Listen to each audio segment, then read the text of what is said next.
Bonjour à toutes et à tous. Nous sommes avec Martine Pilatte, une autrice du sud de la France, qui nous vient du sud à Limoges, mais qui connaît mieux Limoges que pas mal d'habitants, puisqu'elle est déjà venue 13 fois au festival, donc une habituée de lire à Limoges, qui est très heureuse d'être là et de rencontrer, même à distance, un peu de public. On va parler plus particulièrement aujourd'hui des Soleils de sable, parus en 2020, mais effectivement, il y a d'autres livres que nous évoquerons, avec un calendrier de publications et de festivals qui est bouleversé pour tout le monde. Il y a eu depuis La couleur oubliée de l'arc-en-ciel, qu'on évoquera ensuite, et La promesse des jours heureux, qui est sans doute le plus récent, paru en janvier 2021. Chère Martine Pilatte, bonjour. Bonjour, merci de me recevoir. Merci d'être là et d'avoir fait ces 700 km, je crois. C'est toujours un plaisir et c'est toujours un moment privilégié que de revenir sur Limoges où on a la chance d'être accueilli et puis surtout d'avoir pu nouer des liens amicaux, aussi bien avec les organisateurs qu'avec bon nombre de lecteurs et de lectrices. Et donc Les Soleils de sable, qui n'est pas tout à fait votre dernier livre. J'aimerais entamer par celui-là. Oui. Et j'aimerais vous poser une première question toute simple, a priori. C'est ce titre. Moi, quand je lis ce titre, Les Soleils de sable, je l'associe d'abord au soleil, au sud. Et donc, il y a le sud dedans, qui est présent dans le livre, qui se passe pour partie à Marseille et pour partie au Maroc. Oui, quand je dédicace ce livre, je dis au sable fuyant des jours restent les souvenirs. Et effectivement, ce sont des vies qui vont partir un petit peu comme le sable s'en va sous les vagues. Ce sont énormément de non-dits. Tous ces personnages vont garder leurs secrets. C'est un peu un roman du silence, des silences complètement différents selon les personnages, selon les situations, des silences qui se veulent bienveillants, puisque en fait tous ces silences, ça va être pour protéger les autres.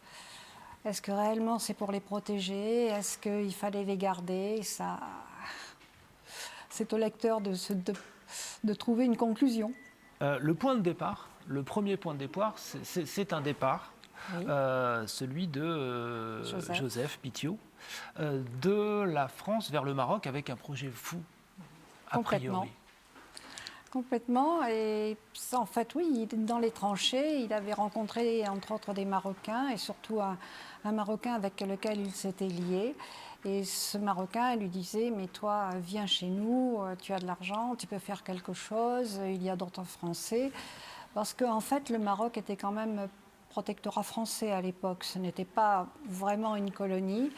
Et s'il y a eu des exactions de la part de certains Français, c'était vraiment une minorité. En général, les Français et les Marocains, même s'ils ne vivaient pas ensemble, vivaient côte à côte et se respectaient les uns et les autres. Et cet homme qui a vécu des horreurs dans les tranchées, qui a un secret qui lui pèse effectivement suite à tout ce qu'il a pu vivre, et puis également son séjour à l'hôpital suite à une blessure, a envie de redonner un autre sens à sa vie. Il est quand même plus très jeune parce qu'il approche de la cinquantaine, mais il a envie de redonner un départ à sa vie, un nouvel élan. Et il décide de partir élever des cochons au Maroc. Et oui, mais le Maroc, donc il y avait une grande communauté française et une communauté européenne, espagnole. On mange du cochon dans tous ces pays-là, que ce soit en Espagne comme en France. C'est quand même un mets qui est souvent sur la table. Et évidemment, au Maroc, il n'en était pas question.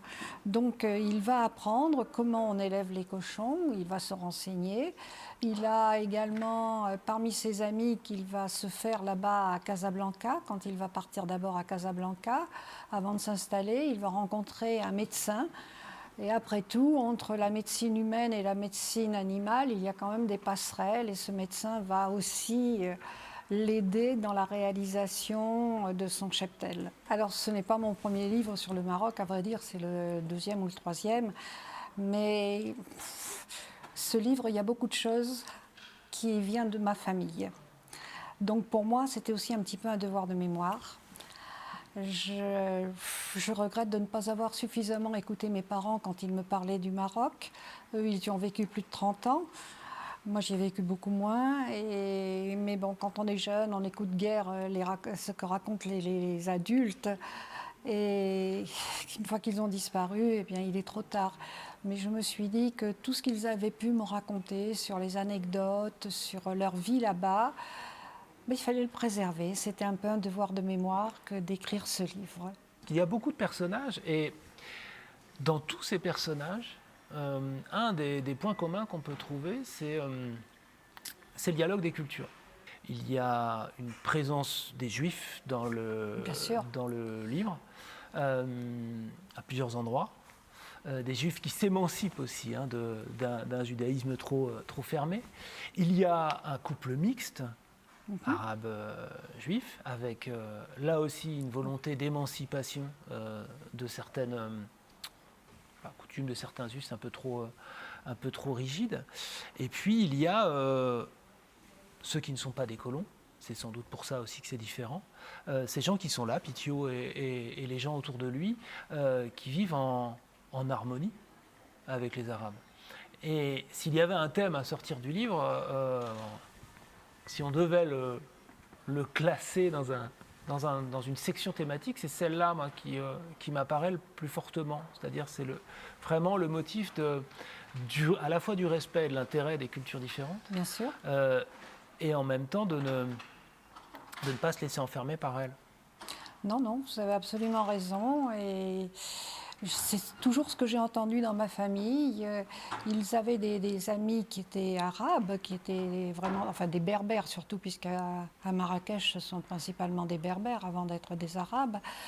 Mais qu'ils soient berbères ou arabes, chacun avait son territoire, chacun vivait à sa manière, mais ils allaient les uns chez les autres, ils se fréquentaient, mais ils se fréquentaient en petits groupes quand même, parce qu'à Casablanca, déjà, il y avait une grosse communauté française où là, ils maintenaient un petit peu leur tradition, alors que plus vous descendiez dans les villes du sud, et puis dans les petites villes, alors là, c'était une communauté, et bon, une fois que la porte de chez soi est fermée, on vit comme on veut.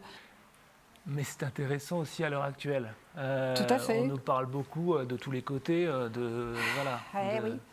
Et oui, il n'y avait, culture qui se referme. il y avait pas cette agressivité à l'époque. Bien sûr qu'il y a eu des colons qui ont abusé, ça c'est impardonnable.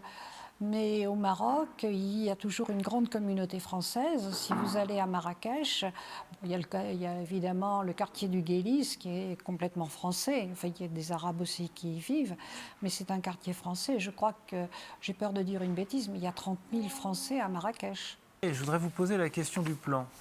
Moi, en lisant celui-là, j'ai tenté de noter un certain nombre de personnages, et je ne pense pas avoir tout le monde, mais juste pour être bien au taquet sur l'intrigue. Et on voit, il y en a beaucoup. La seule chose que je fais, c'est quand même un plan général, parce que il est très important de faire attention aux âges des personnages, aux dates de naissance, leur évolution.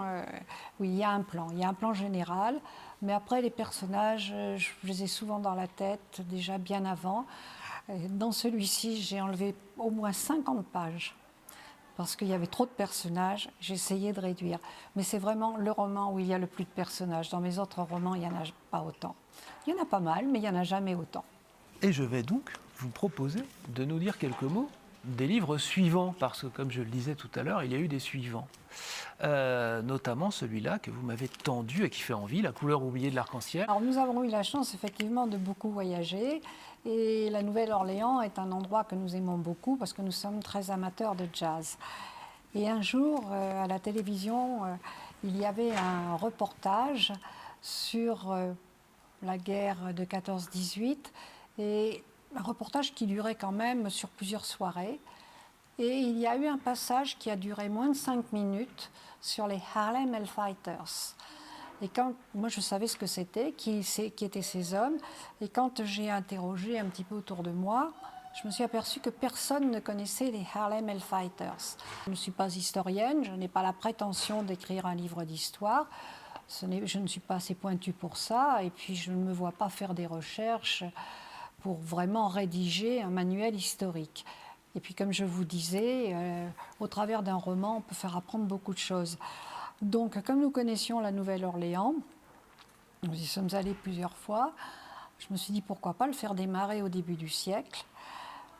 parler d'un jeune métis dont les parents étaient des anciens planteurs, mais elle est noire, lui, il est blanc, c'est un fils de famille. Ce n'est pas une grosse plantation, hein, c'est une petite plantation, mais évidemment, c'est un mariage interdit. Bien sûr, il y a une belle histoire d'amour aussi dedans, hein, reste un roman. Sont réels, ont bien existé, et tous les noms que je cite sont réels. Et alors, c'est à ce propos de celui-là que vous me disiez qu'il y a une suite en... Oui.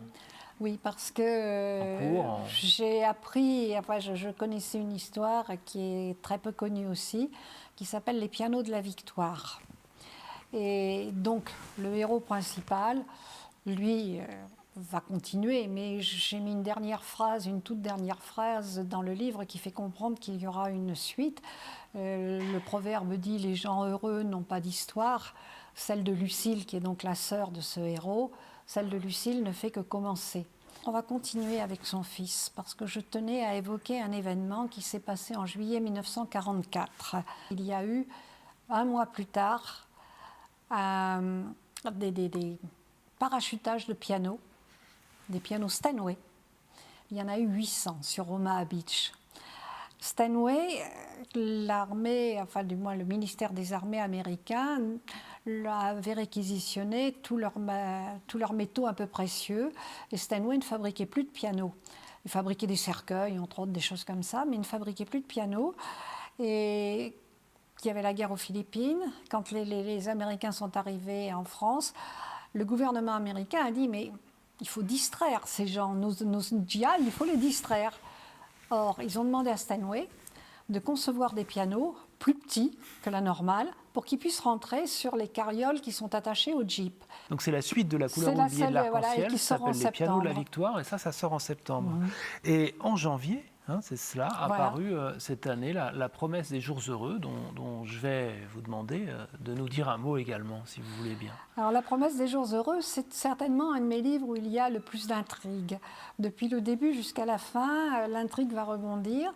Mais là, on va se retrouver au début du XXe siècle en Hongrie. La guerre va arriver et voilà, la Hongrie sera un des rares pays à ne pas être envahi. On va se battre aux frontières de la Hongrie, mais on ne se battra pas à l'intérieur du pays. Et ça, c'est quand même assez surprenant. Merci. Et donc, c'est la promesse des jours heureux, le dernier en date au moment où nous parlons. On a parlé aussi du prochain en septembre et du précédent en septembre dernier. Merci beaucoup, Martine Pilatte. Et à vous retrouver avec tous les livres et en vrai avec vos lecteurs en 2022 également. Oh, que je l'espère. Merci, à vous et merci à toute l'équipe. Bon retour dans le Sud et bonne fin de journée. Merci.